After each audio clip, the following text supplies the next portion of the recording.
नमस्कार साथियों, आप सभी का स्वागत है इस ऑनलाइन स्टडी क्लास वीरपथ पर। आज के इस वीडियो में हम पढ़ने वाले हैं नदियों से संबंधित कुछ अति महत्वपूर्ण पॉइंट्स के बारे में।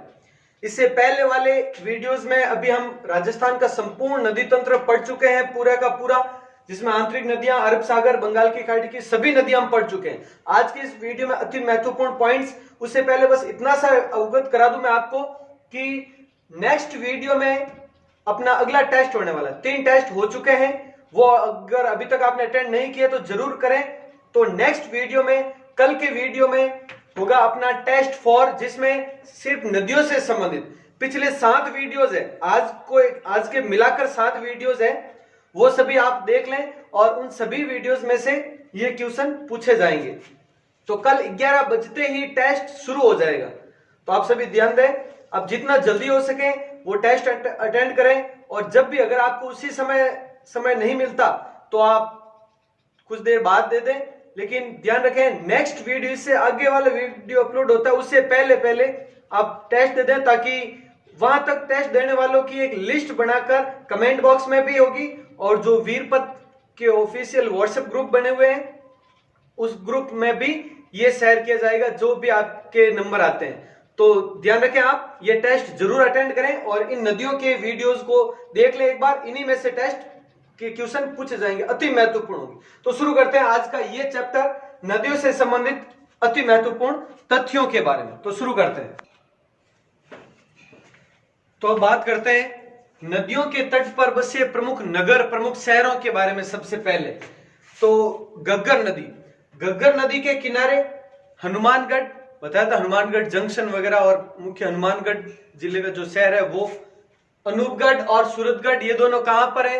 गंगानगर में।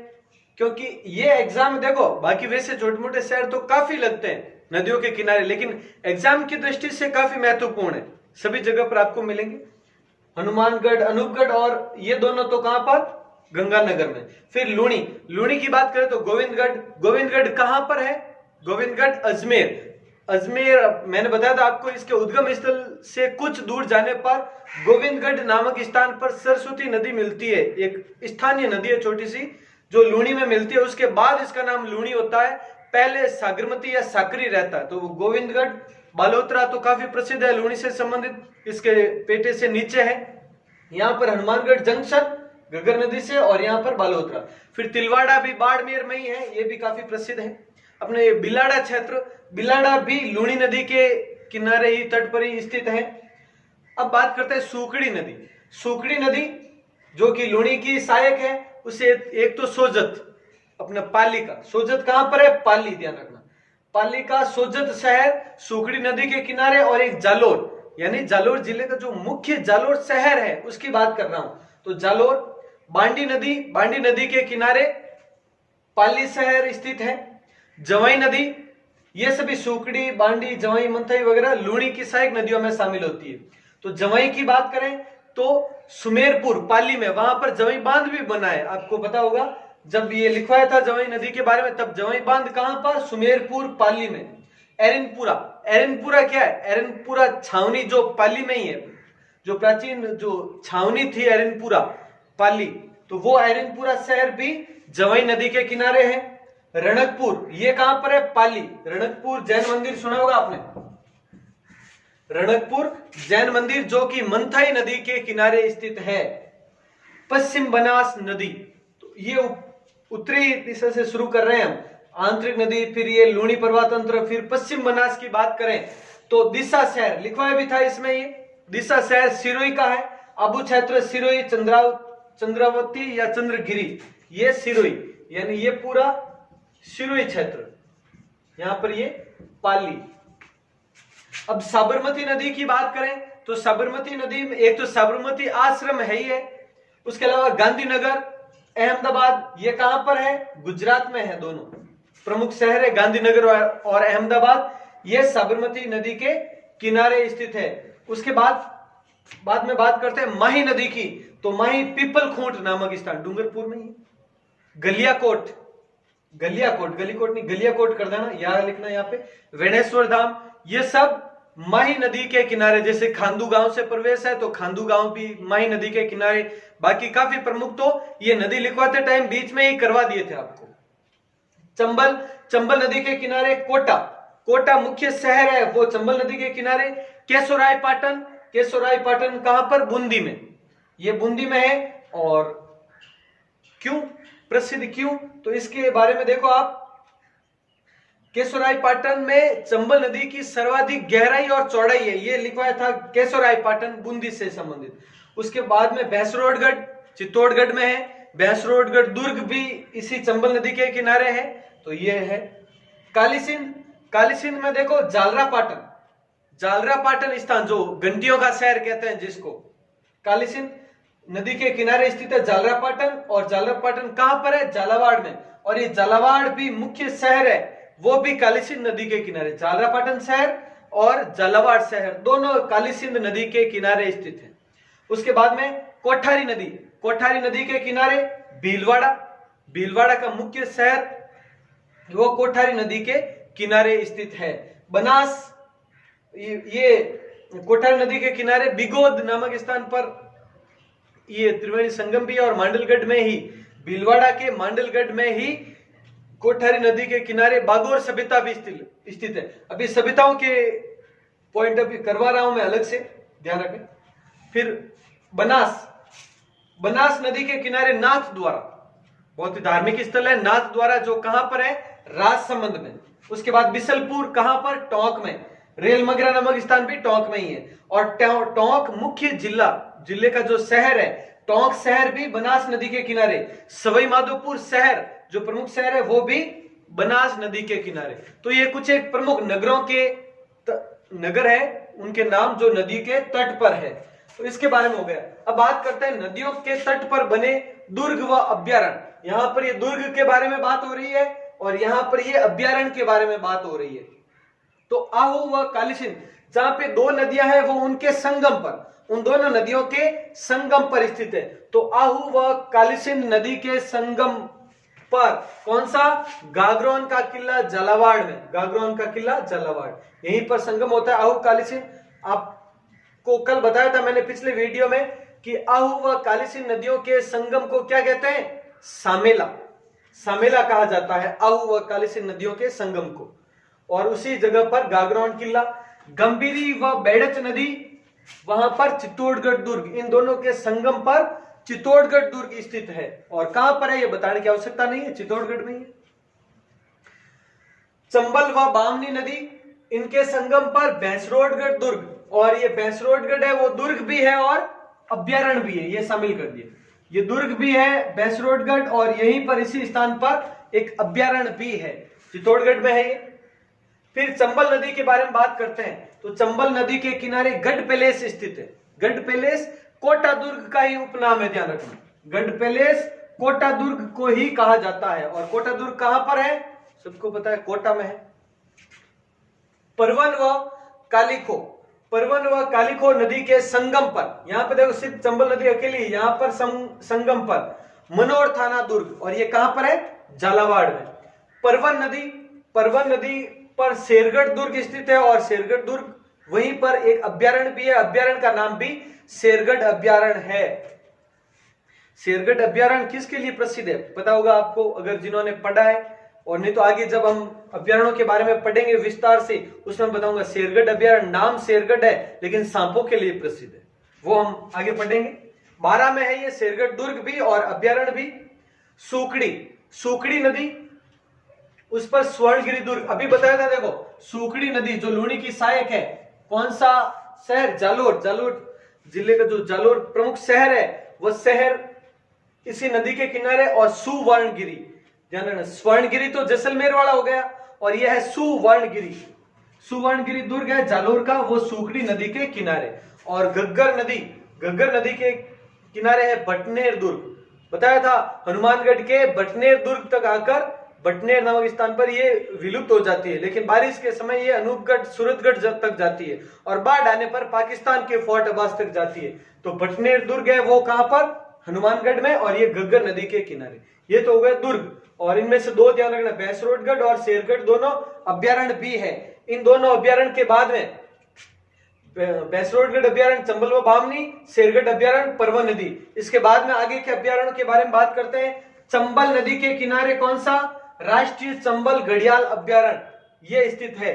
ये देखो बहुत महत्वपूर्ण है क्योंकि ये एकमात्र नदी घाटी अभ्यारण्य है, नदी घाटी अभ्यारण्य, क्योंकि ये चंबल नदी। और कहां पर है ये पूछा जाए तो जो राजस्थान और मध्य प्रदेश इन दोनों की सीमा लगती है, जहां पर ये सवाई माधोपुर, करौली, धौलपुर वगैरह है, तो उस जगह पर यानी राजस्थान और मध्य प्रदेश इन दोनों के मध्य जो क्षेत्र है, नदी क्षेत्र, वहां पर है ये। यानी जिले पूछे अगर तो वहां पे सवाई माधोपुर, करौली, धौलपुर ये तीनों जिले आएंगे। और राजस्थान मध्य प्रदेश की सीमा पर ये इस स्थान पर है, नदी घाटी पर अभ्यारण्य है ये। अब चंबल नदी पर ही एक और है जवाहर सागर अभ्यारण्य, और ये कहां पर ये पूछा जाए तो जवाहर सागर बांध भी बताया था मैंने, कोटा में। जवाहर सागर बांध कोटा में है, वहीं पर ये अभ्यारण्य भी है। उसके बाद में बात करते हैं ओराई व बामनी नदी के किनारे बस्सी अभ्यारण्य। बस्सी अभ्यारण्य देखो, बस्सी एक जयपुर में भी है लेकिन वो अभ्यारण्य नहीं है। बस्सी स्थान दोनों जगह पर, जयपुर और चित्तौड़गढ़, आगे से आगे हम पढ़ेंगे सबके बारे में। बस्सी अभ्यारण्य ये चित्तौड़गढ़ वाला है, बस्सी अभ्यारण्य चित्तौड़गढ़, ओराई व बामनी नदी के किनारे। फिर कालीसिंध व आहू, कालीसिंध व आहू नदी के किनारे है दर्रा या मुकुंदरा हिल्स। कहां पर पूछा जाए तो कोटा झालावाड़, कोटा झालावाड़ महाराष्ट्र में भी कुछ क्षेत्र पर है, लेकिन मुख्य यहां पर ये कालीसिंध व आहू नदी के किनारे दर्रा या फिर इसे मुकुंदरा हिल्स अभ्यारण्य भी कहते हैं। नेक्स्ट है सोम, मानसी, वाकल, तीन नदियां हैं, सोम, मानसी, वाकल। तो सोम, वाकल या मानसी, इन नदियों के किनारे फुलवारी की नाल। तो फुलवारी की नाल क्या त्रिवेणी संगम है? नहीं, ऐसा नहीं है। फुलवारी की नाल अभ्यारण्य, यह अभ्यारण्य उदयपुर में है।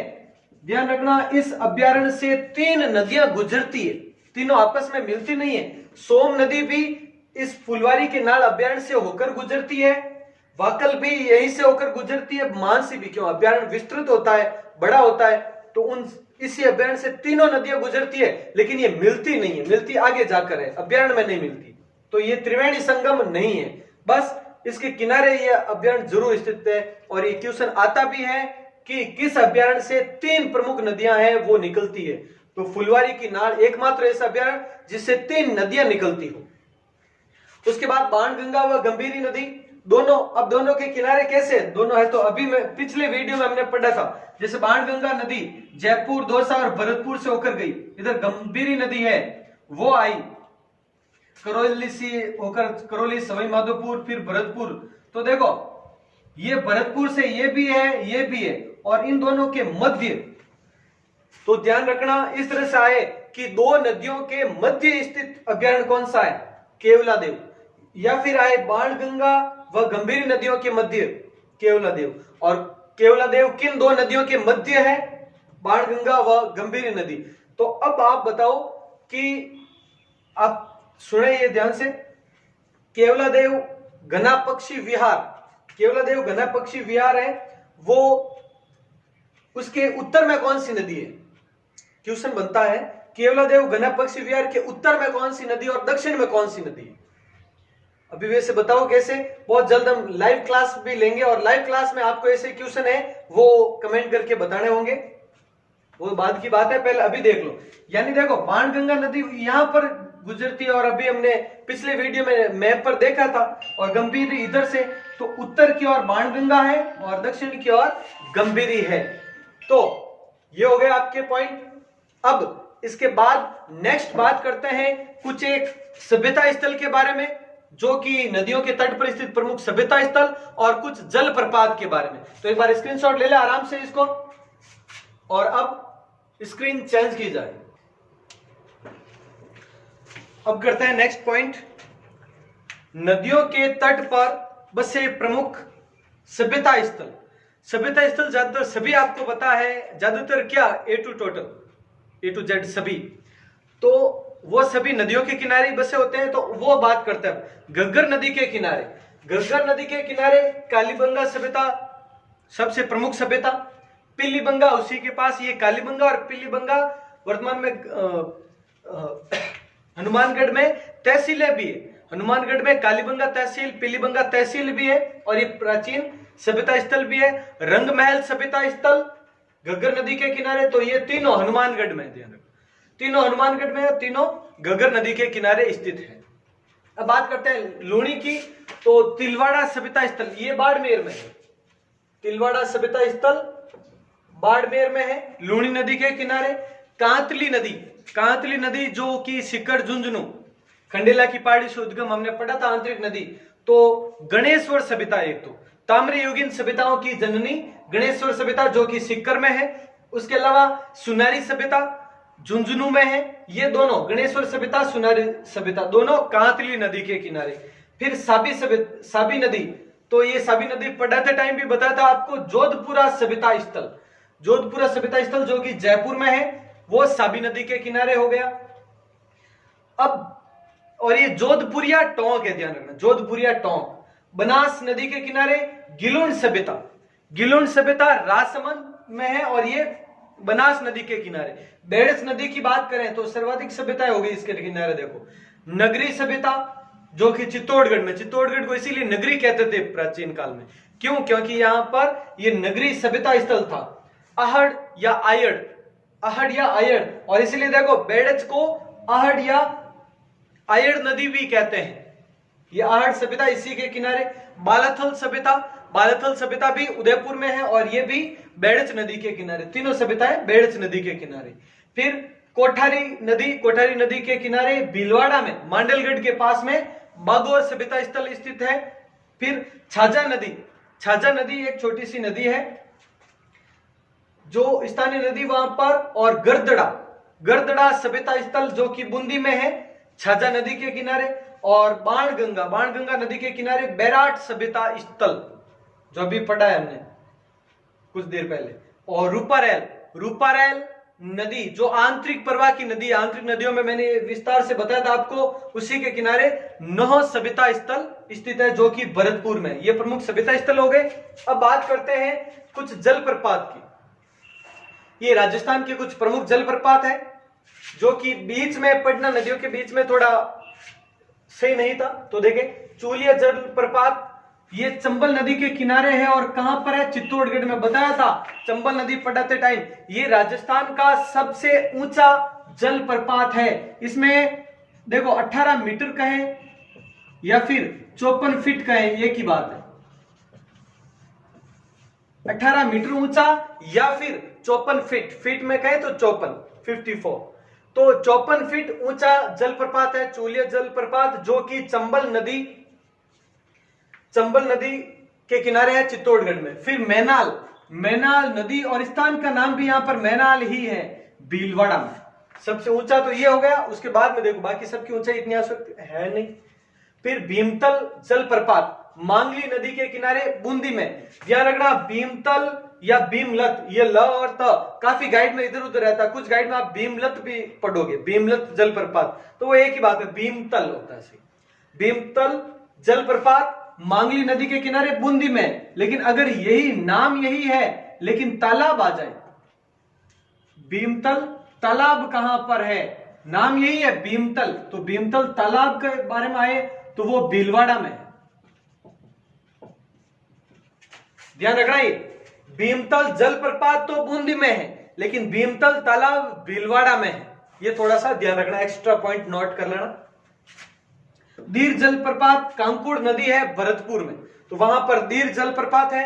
फिर दमोह, दीर व दमोह, भरतपुर धौलपुर। दमोह जलप्रपात बाड़ी नदी है, बाड़ी स्थान भी है वहां पर, बाड़ी स्थान धौलपुर में है, तो वहां पर। तो दीर व दमोह, दीर दमोह भरतपुर धौलपुर। और एक है अपना अरना झरना, अरना झरना, ये एक शुष्क जलप्रपात है, नदी इसमें नहीं है, शुष्क जलप्रपात है, सूखा जलप्रपात, यानी अरना झरना शुष्क जलप्रपात कहां पर है?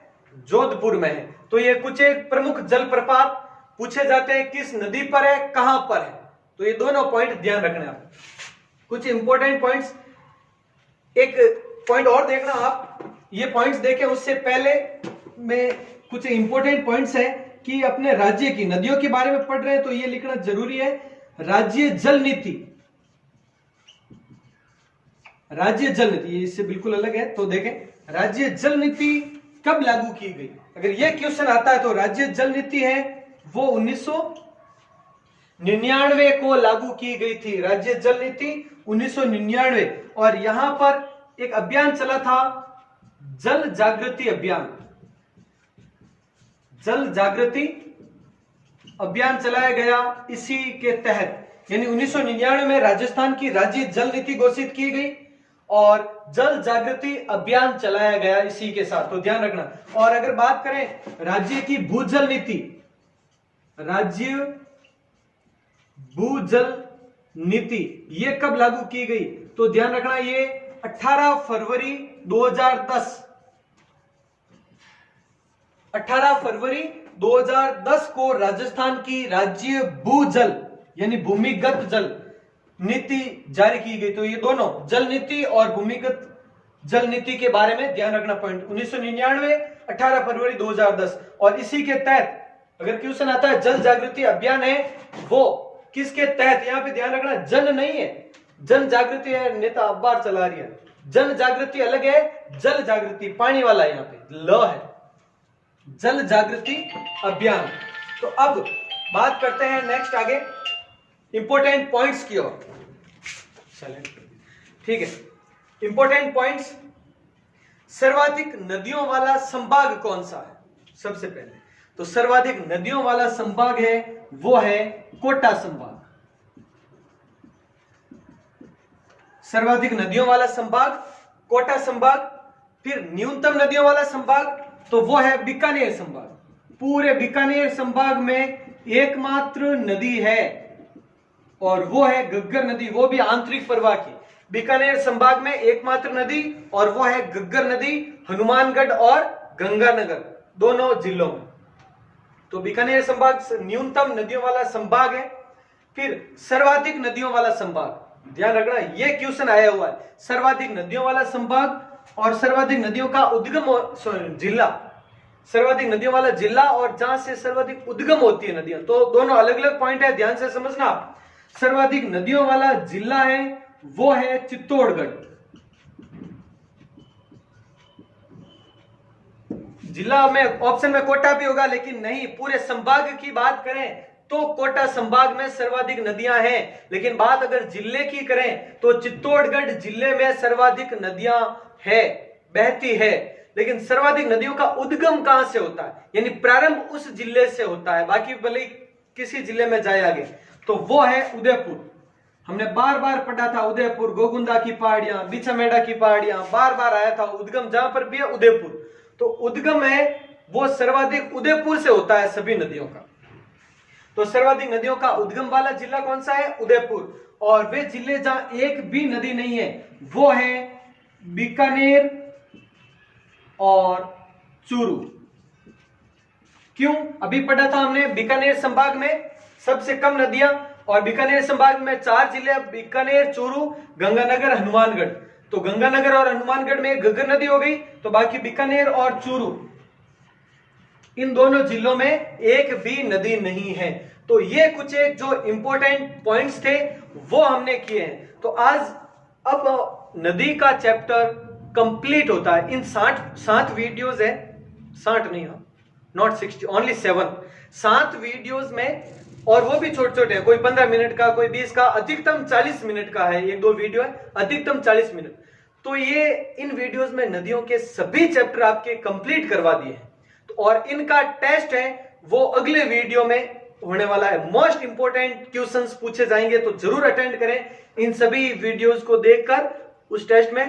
तो उसके बाद में हम शुरू करेंगे जिलों का चैप्टर, परसों सोमवार को जिलों का चैप्टर शुरू करेंगे। तो ध्यान से ये पढ़ते रहिए। एक तो इसका स्क्रीनशॉट ले लें आराम से, ताकि आप सभी पॉइंट्स है वो लिख लें नोटबुक में और अपने नोट्स बनाते रहें। एक एक पॉइंट है, उम्मीद है कि एक भी पॉइंट्स नदियों से संबंधित पीछे नहीं रहा है।